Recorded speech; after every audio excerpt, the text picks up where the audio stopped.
การที่เรามาเป็นผู้ปฏิบัติธรรมหรือเป็นนักปฏิบัติเราเรียกว่ามาเจริญวิปัสสนากรรมฐานคือหมายความว่าเป็นกรรมฐานที่ฝึกให้เราเองเนี่ยมีปัญญาเห็นแจ้งความจริงของชีวิต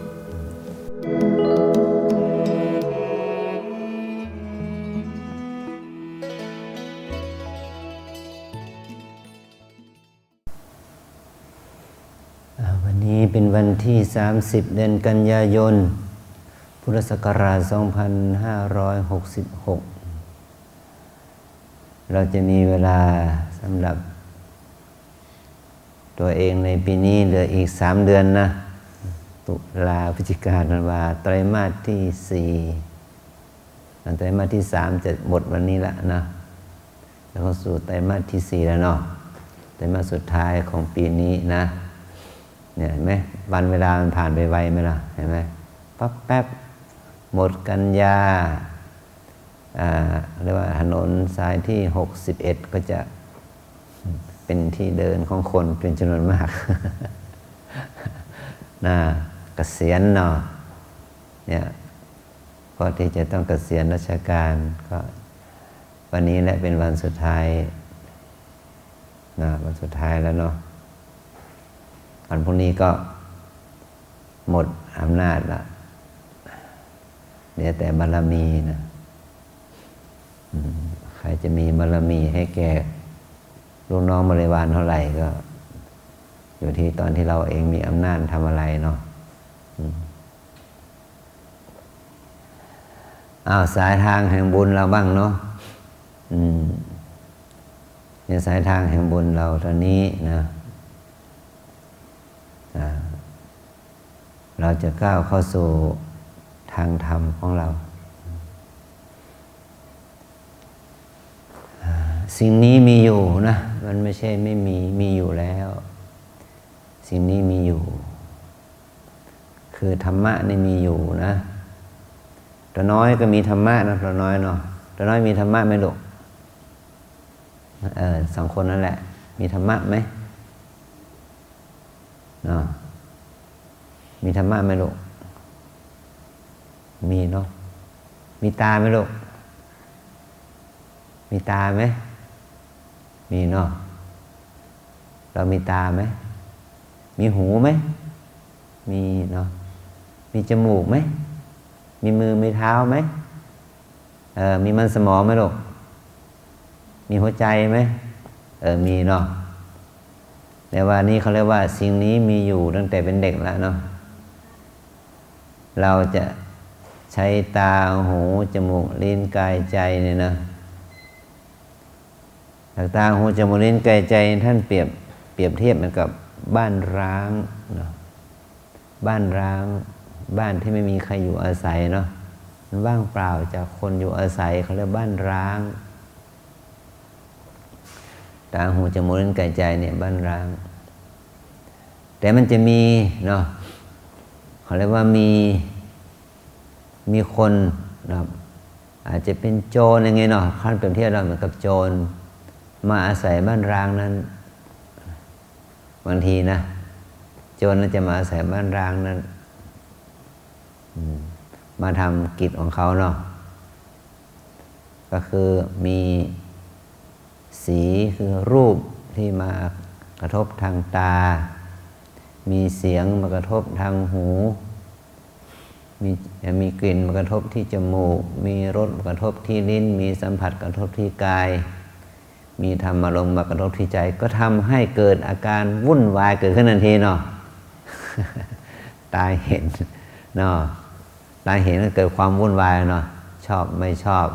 ลุงตุงนังยินดียินร้ายเนาะโลภโกรธหลงยินสารพัดนะมาแล้วเนี่ยนะพอมาโจรเข้ามาแล้วมันวุ่นเลยนะนี่นะเสียงกระทบหูเนาะพอเสียงกระทบหูก็เกิดการได้ยินแล้วเกิดความชอบไม่ชอบรู้ความหมายยินดียินร้ายเนาะเนี่ยเพราะมีเสียงกระทบหูเนาะเนี่ยมีกลิ่นกระทบจมูกก็เหมือนกันเนาะชอบไม่ชอบเกิดขึ้นมีรสกระทบลิ้นก็ชอบไม่ชอบเกิดขึ้น มีสัมผัสเย็นร้อนอ่อนแข็งตึงไหวกระทบผิวกายก็เกิดความชอบไม่ชอบนะได้มีอารมณ์ต่างๆนะความทรงจำต่างๆดีชั่วบุญบาปต่างๆมากระทบใจเกิดความชอบไม่ชอบนี่เขาเรียกว่าถูกโจรนะเข้ามาอาศัยอยู่ที่ไหนก็ทำให้ที่นั่นวุ่นวายนะคนพาลคนชั่วนะตอนนี้ในฐานะที่เราเป็นเจ้าของบ้านนั้นเนาะต้องมาจัดการมาเนาะ จะมาจัดการละนะว่าจะทำยังไงนะไม่ให้เขามาทำความเดือดร้อนเสียหายนะไม่ให้เขามาก่อให้เกิดความเดือดร้อนเสียหายเราก็ต้องเข้าไปจัดการนะสติสมาธิปัญญาความเพียรความอดทนต่างๆเหล่านี้นะอันนี้จะเข้าไปจัดการนะบริหารเขาเหล่านั้นนะควบคุมเขาเหล่านั้นนะหรือว่าเข้าไปอาศัยแทนเขาก็แล้วกัน เนาะให้มีสติเห็นเนาะได้ยินเนาะกลิ่นเนาะรสเนาะสัมผัสเนาะถ้ามันคิดนึกขึ้นมาคิดเนาะนึกเนาะนะเพื่ออะไรก็เพื่อว่าจะต้องจัดระเบียบมันนะจนกลายเป็นว่านจนกลายเป็นสภาพบ้านที่ไม่ก่อให้เกิดโทษโจรก็ไม่มีก็จะได้เป็นคุณนะอันนี้ท่านเปรียบเทียบว่าจะทำยังไงให้การมีอยู่ของขันธ์ธาตุนี้ให้มันมีอยู่แบบไม่ก่อให้เกิดโทษนะก็คือว่างจากกิเลสนั่นนะมันว่างจากกิเลสได้อย่างไรนะเนี่ยเราต้องฝึกจิตแล้วนะฝึกจิตฝึกใจให้มันปล่อยวางลงได้อย่างไร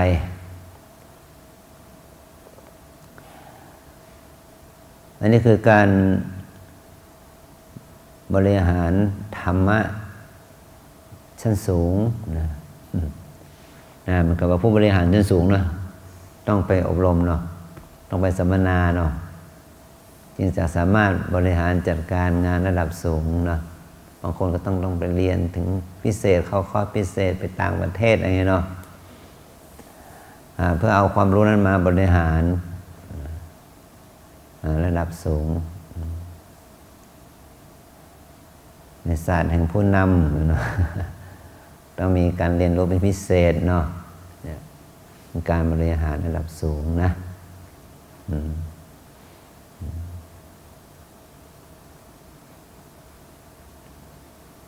การที่เรามาเป็นผู้ปฏิบัติธรรมหรือเป็นนักปฏิบัติ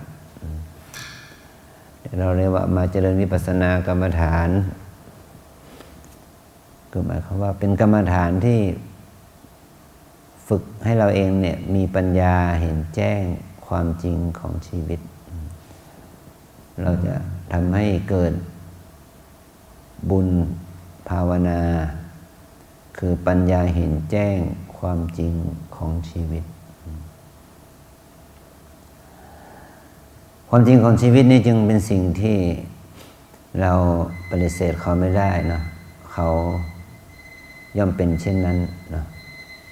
เขาย่อมเป็นเช่นนั้นแหละไม่เป็นอย่างอื่นนะเป็นเช่นนั้นแหละคำว่ามันเป็นเช่นนั้นก็คือว่ามันเป็นอนิจจังของมันอย่างนั้นแหละมันเป็นของไม่เที่ยงบางทีก็จำได้บางทีก็ลืมนี่เนาะอย่างเงี้ยเป็นต้นเนาะ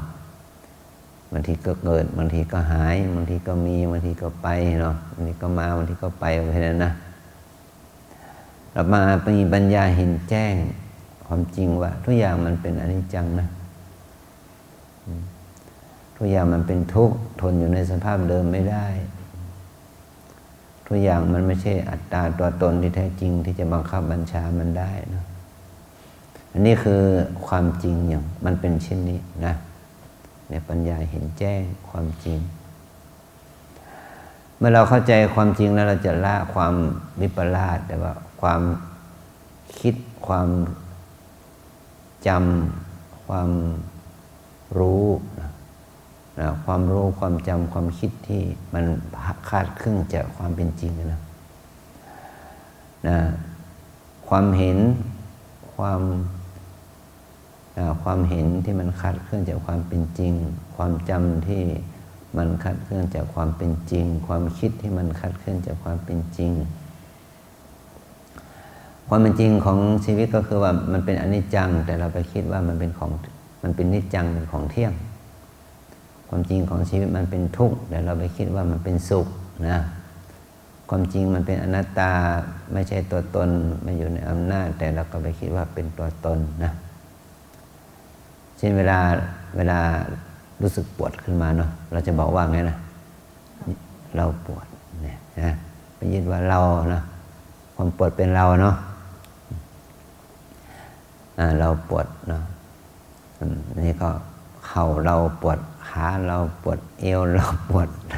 หัวเราปวดใช่ไหมแข้งเราปวดใช่ไหมมันไปยึดติดเป็นเราเป็นของเราหมดเนาะของเราเป็นเราเป็นของเราเนี่ยนี่ก็เรียกว่าความจริงมันไม่ใช่เราแต่ว่าเกิดความรู้สึกเรียกว่าความคิดผิดรู้ผิดเห็นผิดไปว่ามันเป็นเรา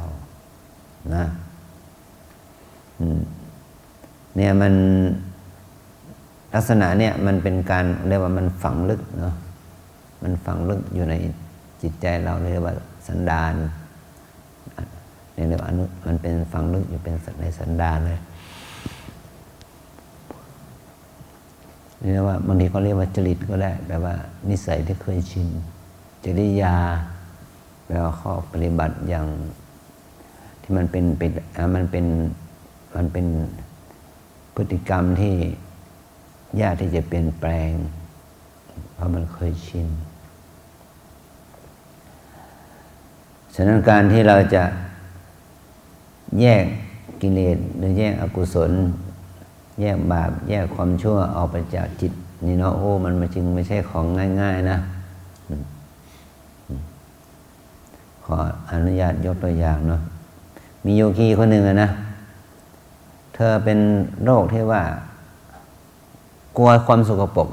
อะไรก็สกปรกไปหมดเนาะนะอะไรคันก็หาว่ามีเชื้อโรคมีพยาธิอะไรอย่างนี้นิดหน่อยก็ไม่ได้นะเขาก็เป็นทุกข์เห็นเนี่ยเส้นเลือดที่มันผิวขาวๆไงเนาะเขาก็จะเห็นเส้นเลือดเนี่ยพยาธิเนี่ย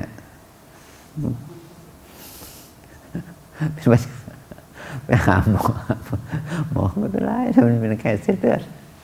อะไรสารพัดนะเราเนี่ยแตะอะไรก็ไม่ได้เป็นเชื้อโรคมันก็เหมือนกันในยุคโควิดอุปทานโควิดเนาะแตะไม่ได้นะแตะแล้วเป็นโรคนะแตะแล้วเป็นได้โคโรนาโควิดเนาะ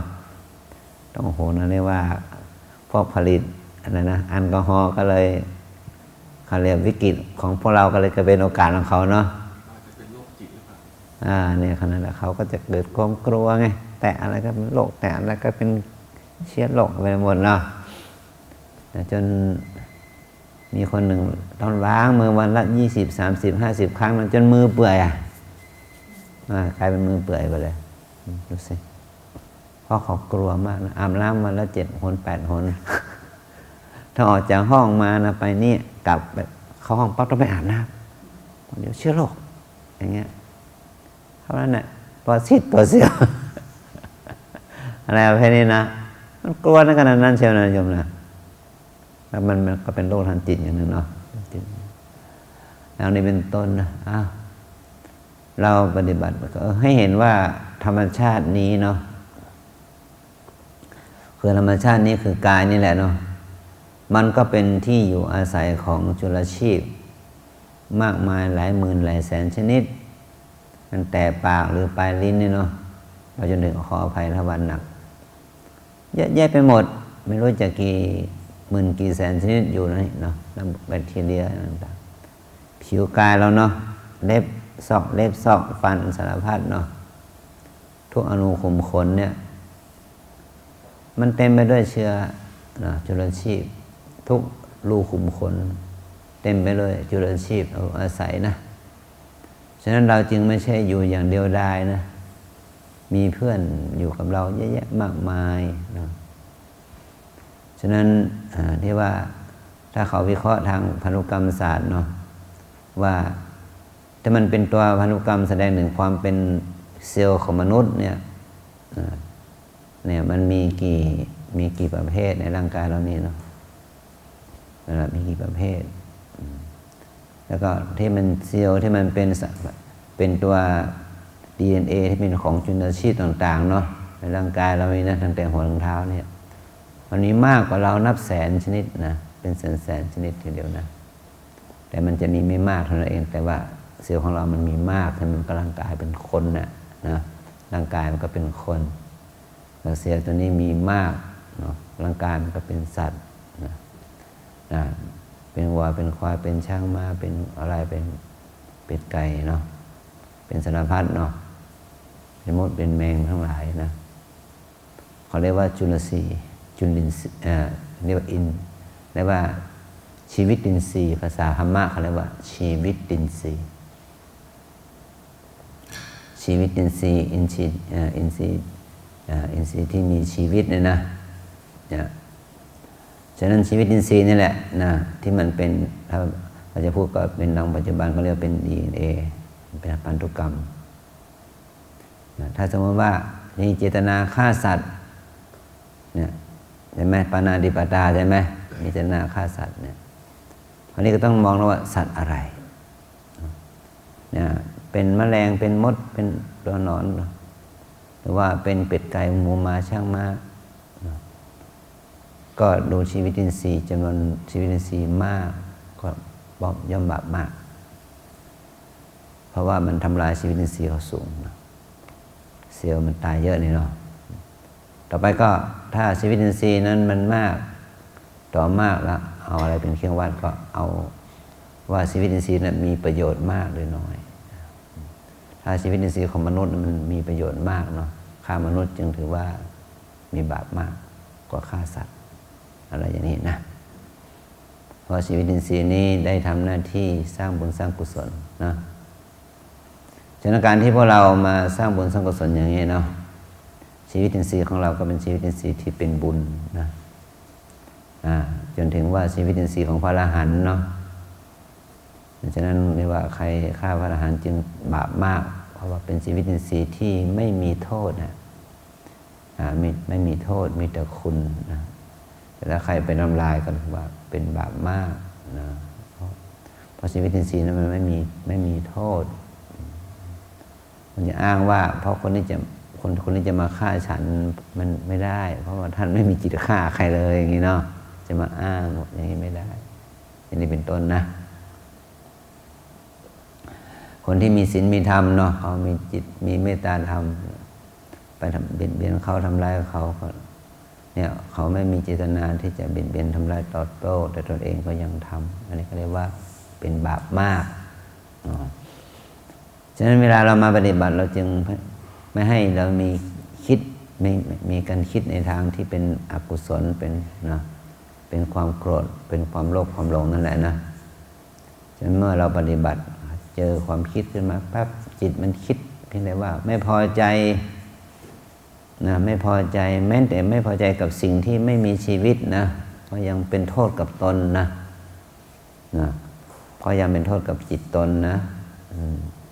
แม้ว่าสิ่งนั้นจะไม่มีชีวิตก็ตามแต่จิตที่ไม่ดีนั่นเองนะมันจะเป็นโทษกับตนไม่พอใจแม้แต่สิ่งที่ไม่มีชีวิตแต่ถ้าเราไม่พอใจกับสิ่งที่มันมีชีวิตเรานอกจากเป็นโทษกับตนแล้วเนี่ยมันจะเป็นโทษกับคนที่เราไม่พอใจกับบุคคลนั้นด้วยไงบางทีก็อาจจะเพ่งจิตพลังจิตที่ร้อนที่มันเป็นบาปเนาะไปให้เขาได้รับความเล่าร้อนไปด้วยแช่งหรือว่าสาบเนาะสาบแช่งให้เขาได้รับความเล่าร้อนเนี่ยบาปกรรมอีกบางทีก็พูดไม่ดีเนาะพูดในเชิงตำหนิหรือว่าให้คนอื่นมองไม่ดีกับของคนอื่นในมีกว่านั้นก็คือมีวจีกรรมกายกรรมโดยตรงกับเขาอย่างนี้ไหมนะหนักเข้าไปในว่าฆ่าเขาเห็นไหมประทุษร้ายเขาเห็นไหมมันก็มาจากจิตทั้งนั้นเลยเนาะเริ่มที่จิตคิด ฉะนั้นเรามาเป็นนักปฏิบัติจึงว่าเริ่มที่จิตเหมือนกันเนาะสะสมความดีงามสะสมเมตตาธรรมสะสมสติสมาธิสะสมคุณงามความดีเมตตากรุณาเนาะให้มันมากขึ้นเพื่ออะไรก็เพื่อว่าให้เรานี่แหละมันมีความสุขนะไม่เล่าร้อนนะจะได้ไม่ต้องทุกข์เนาะอันนี้คือเรามาฝึกให้เราเองเนี่ยเห็นคุณค่าหรือว่าทำบุญให้ตัวเองก่อนนะทำบุญให้ตัวเองในช่วงนี้นะช่วงที่ว่าจะทำบุญให้แก่บรรพบุรุษกันเนาะถึงอย่างนั้นเราก็ต้องทำบุญให้ตัวเองก่อนเวลาเราทำบุญต้องรู้สึกรู้ไว้เสมอว่าไม่ว่าจะบุญทานบุญศีลบุญภาวนานี่นะมันเป็นการทำบุญให้ตัวเองเสมอนะบอกบางทีเราก็แบบวิธีชาวบ้านนะว่าวันพระนี่เดี๋ยวจะไปทำบุญให้แม่ทำบุญให้พ่อหรือทำบุญให้คนนั้นคนนี้ใช่ไหมโดยนึกถึงจะทำบุญให้เขาเนาะแต่ความจริงแล้วเนี่ยสิ่งที่เราทำนั้นไม่ใช่บุญใครเลยนะบุญตัวเองนั่นน่ะนึกถึงความไม่แน่นอนนึกถึงความตายนึกถึงเขาแล้วรู้สึกความรู้จัก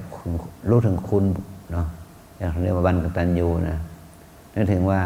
เขาแล้วนั้นมีคุณต่อเราก็เลยไปทำบุญอุทิศให้เขานั่นแหละเราได้สร้างบุญของเราแล้วนะทำบุญให้ตัวเองแต่บางทีก็เราไม่ได้มีความรู้สึกว่าเราทำบุญให้ตัวเองเราคิดว่าทำบุญให้เขานะแต่ความจริงแล้วมันถึงว่าการทำบุญนั้นก็ถือว่าทำบุญให้เราเช่นเดียวกันนะแต่เพียงแต่ว่าตอนนี้ให้เรามาเน้นหนักเนาะมาเน้นบอกว่าสิ่งที่ทำนี้เป็นบุญของเรานะถ้าพูดเป็นภาษาชาวบ้านนะว่าสิ่งที่เราทำนี้เป็นบุญของเรานะเป็นบุญที่เราเองเป็นผู้ได้นะเมื่อบุญนี้เป็นบุญที่เราจะเป็นผู้ได้เราจึงต้องทำให้มันดีเพราะว่าอะไรเพราะเหมือนกับว่าเวลาเราเรียนเราสอบเนาะคะแนนนี่มันเป็นของเรานะมันไม่ใช่ของครูนะใช่ไหมไม่ใช่ของโรงเรียนนะเนาะคะแนนสอบนั่นนะมันเป็นของเราในอินูนะเราจะสอบได้เกรด A เกรด B เกรด C เกรด D เป็นต้นเนาะหรือติด F เนาะนั่นมันเป็นผลการเรียนของเราเนาะผลการเรียนของเราประชดโรงเรียนเนาะประชดโรงเรียนโดยการสอบให้มันสอบตก สอบตกยกห้องนี่เนาะเพื่อจะได้ให้ลดโรงเรียนนี่เสียเครดิตนะครับ โรงเรียนแล้วใครเป็นผู้เสียแท้ๆครับเราอะนะนักเรียนสะสมมาศูนย์เรียบเลยเนาะไปสอบที่ไหนก็สอนสมัครที่ไหนก็ไม่ผ่านนะโรงเรียนจะช่วยอะไรเราได้นะที่แท้นั้นเรานะเป็นผู้รับผลนะเป็นผู้รับผลชั้นใดนะเราเกิดมาชาติหนึ่งนี่นะเราจะไปโทษพ่อโทษแม่โทษสังคมโทษอะไรไม่ได้ทั้งนั้นนะโทษประเทศชาติบ้านเมืองโทษอะไรไม่ได้ทั้งนั้นนะโทษผู้บริหารโทษ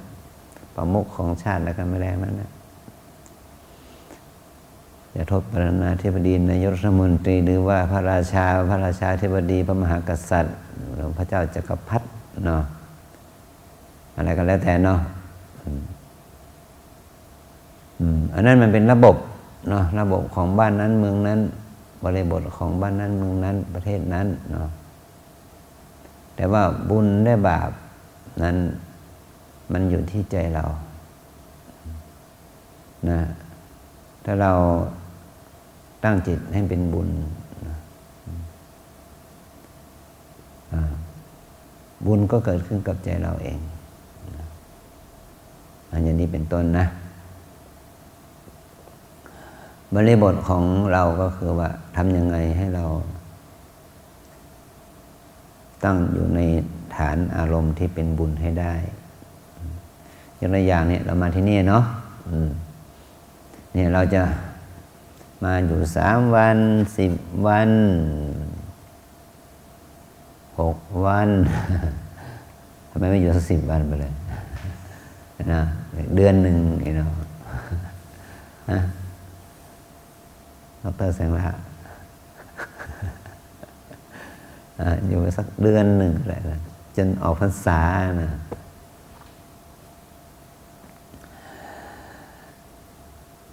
เพราะว่าการสะสมบุญ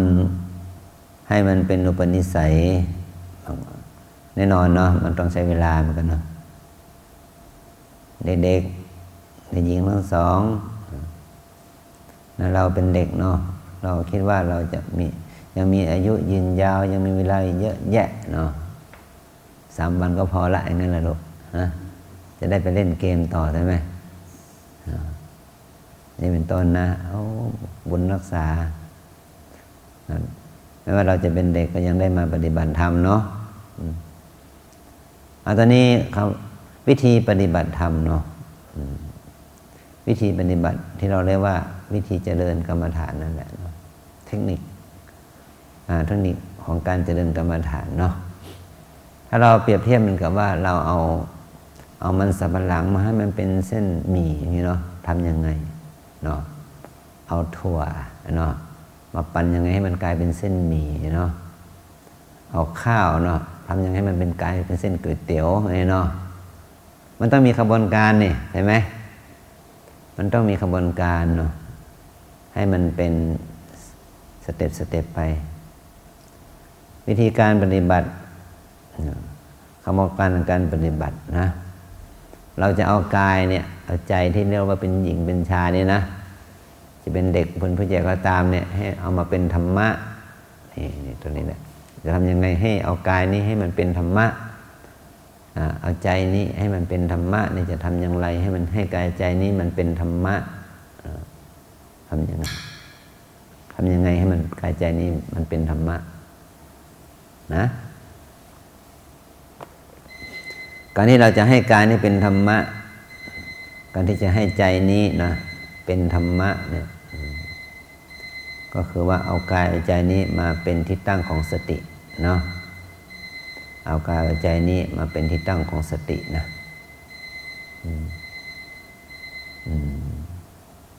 ถ้าเรากายนั้นมันเป็นที่ตั้งของสติขนาดใดกายนั้นจะเป็นตัวกรรมฐานทันทีนะไม่ได้เจ็บปวดเลยนะเจ็บนอนปวดนอนเลยถ้าเอาเจ็บเอาปวดนั้นมาเป็นที่ตั้งของสติเวทนาคือปวดเจ็บมันก็เป็นกรรมฐานทันทีนะความคิดนะใจเป็นคิดอนาคตคิดอดีตนะเราก็มีสติอีกนะคิดหนอความอารมณ์ที่เราคิดนั่นแหละหรือจิตที่เราคิดนั่นแหละมันก็เป็นกรรมฐานทันทีนะอย่าไปเพ่งที่อารมณ์ที่คิดนะดูจิตคิดรู้ว่าจิตคิดจิตฟุ้งจิตหดหู่จิตโกรธจิตโลภจิตหลงเกิดขึ้นแล้วเราก็มีสติรู้ว่าตอนนี้จิตโกรธจิตโลภจิตหลงจิตหดหู่จิตฟุ้งซ่านนะเรียกกันว่าคิดหนอคิดไปด้วยกำลังของความโกรธโลภหลงหดหู่ฟุ้งซ่านนะอารมณ์ที่คิดอย่าไปสนใจมันนะมันไม่จบหรอกถ้าไปเพ่งอารมณ์ที่คิดจะไม่จบต้องดูที่จิตคิดว่าจิตคิดเรื่องอะไรท่านนะดูที่จิตคิดเนี่ยคิดแบบราคะจิตโทสะจิตโมหะจิตเห็นนะความโลภความโกรธความหลงนะฟุ้งซ่านรำคาญสงสัยนะดูสภาพจิตของเรานะเนี่ยแม้แต่เนี่ยที่ว่าเนี่ยตาหูจมูกลิ้นกายใจที่เห็นได้ยินนี่นะเอามาเป็นที่ตั้งของสติได้ไหมเห็นหนอเนี่ยได้ยินหนอกลิ่นหนอรสหนอสัมผัสเย็นก็เย็นหนอร้อนหนอสัมผัสหนอเย็นหนอร้อนหนอนะนี่เนี่ยถ้าเราไม่เอามาเป็นที่ตั้งของสติสิ่งเหล่านี้จะกลายเป็นกรรมฐานเนาะเนี่ยเปลี่ยนจากคนมาเป็นจากหญิงชายมาเป็นพระเลยพระธรรมนี่มันจะเป็นพระธรรมนะมันเหมือนกับผู้ชายคนหนึ่งบวชมันก็กลายเป็นพระภิกษุเนาะผู้หญิงคนหนึ่งบวชมันก็เป็นแม่ชีอย่างเนี้ยเนาะนี่มันต้องผ่านกระบวนการเรียกว่าพิธีกรรมพอผ่านพิธีกรรมมันก็กลายเป็นพระกลายเป็นเณรเนาะกลายเป็นภิกษุภิกษุณีอุบาสกอุบาสิกาตาม เหมือนกับพวกเราเลยเนาะตอนนี้เราจะมาเปลี่ยนชื่อว่าโยคีทำไมจึงเรียกว่าโยคีล่ะทำไมจึงเรียกพวกเราว่าโยคีคำว่าโยคีแปลว่ามาจากคำว่าโยคาวจรแปลว่าผู้เที่ยวไป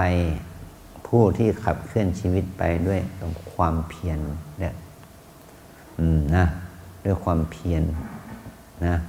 แต่คำว่าเรามาปฏิบัติก็ต้องว่าใช้ความเพียรนะ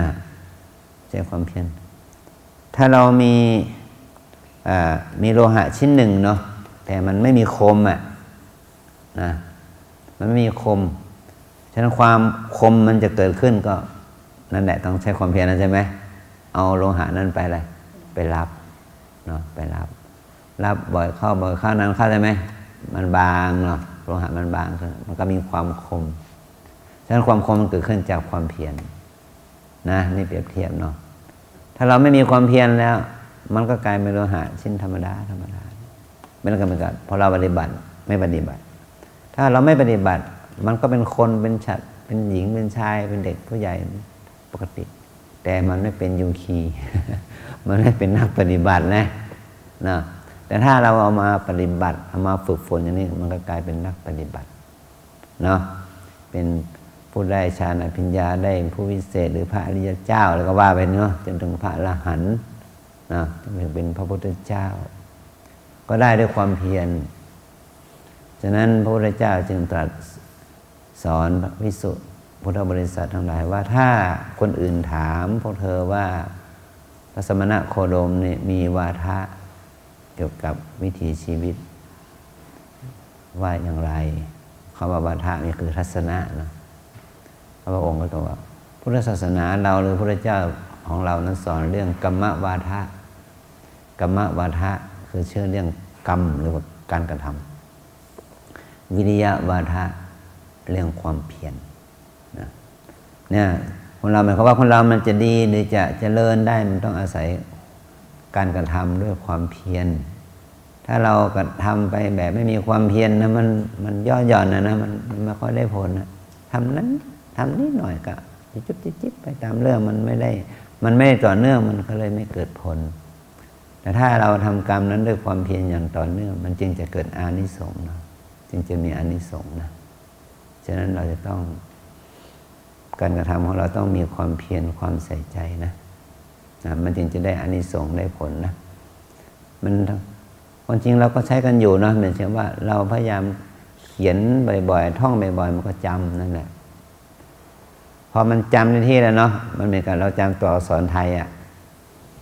เขียนบ่อยๆท่องบ่อยจนจำเนาะมันก็เลยกลายเป็นนิสัยท่องเขียนได้ตลอด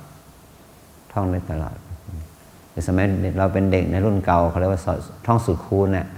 ท่องจนมันฝังลึกเนาะเนี่ยถ้าบทไม่สองไม่สามไม่สี่นี่มันจำได้หมดปั๊บนะเพราะอะไรเพราะว่ามันจำได้แม่นนะนี่คือความเป็นนิสัยฉะนั้นเราเวลาปฏิบัติธรรมเนาะก็คือทำบ่อยๆใส่ใจบ่อยๆเอาใจใส่ดูแล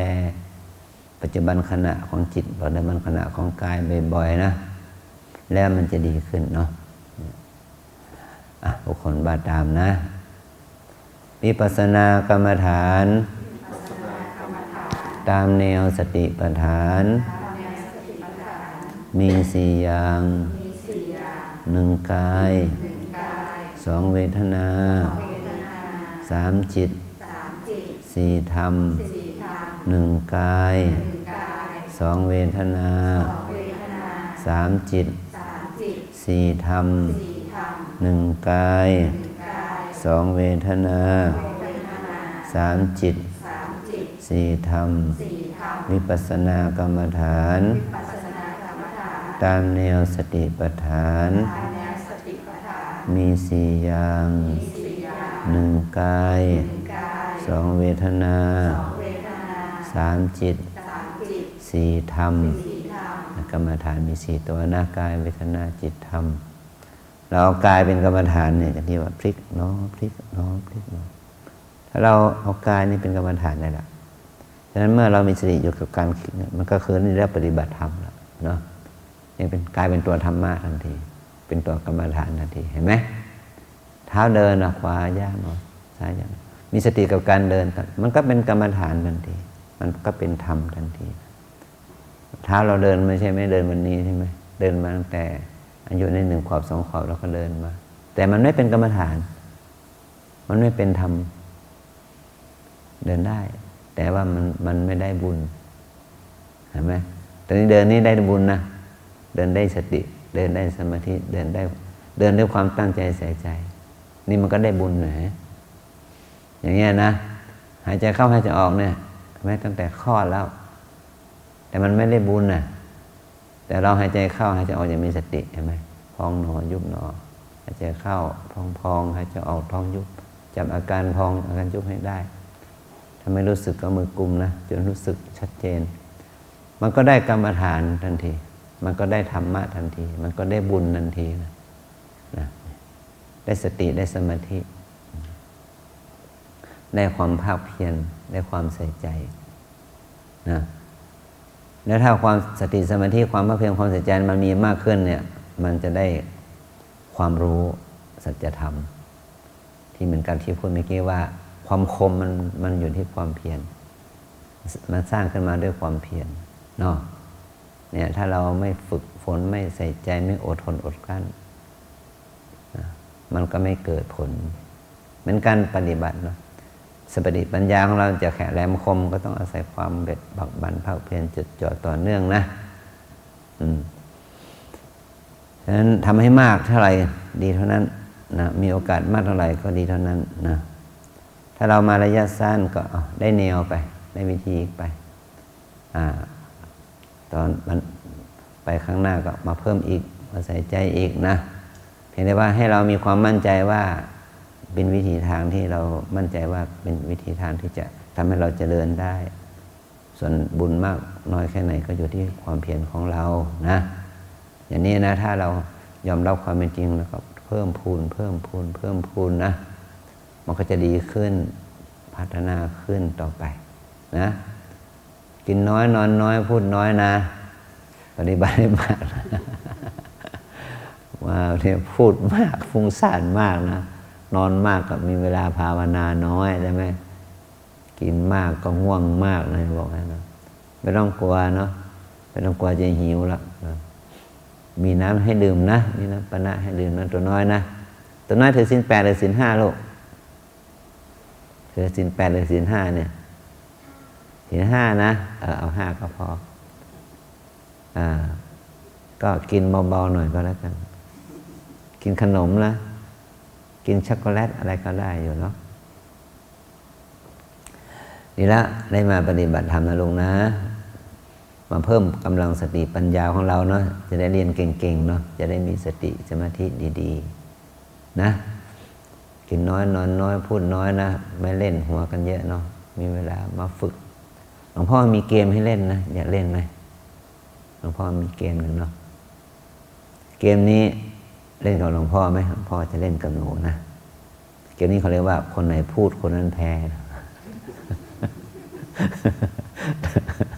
นะ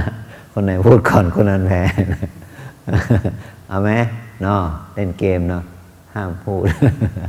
คนไหนทนที่สุดไม่พูดคนนั้นชนะเราก็ตั้งเวลา10 นาทีจะไม่พูดคุยกันตั้งใจภาวนาเนาะ10 นาทีไม่เล่นกันตั้งใจภาวนาถ้าเราชนะ10 นาทีเราก็ได้เกมแล้วเนาะ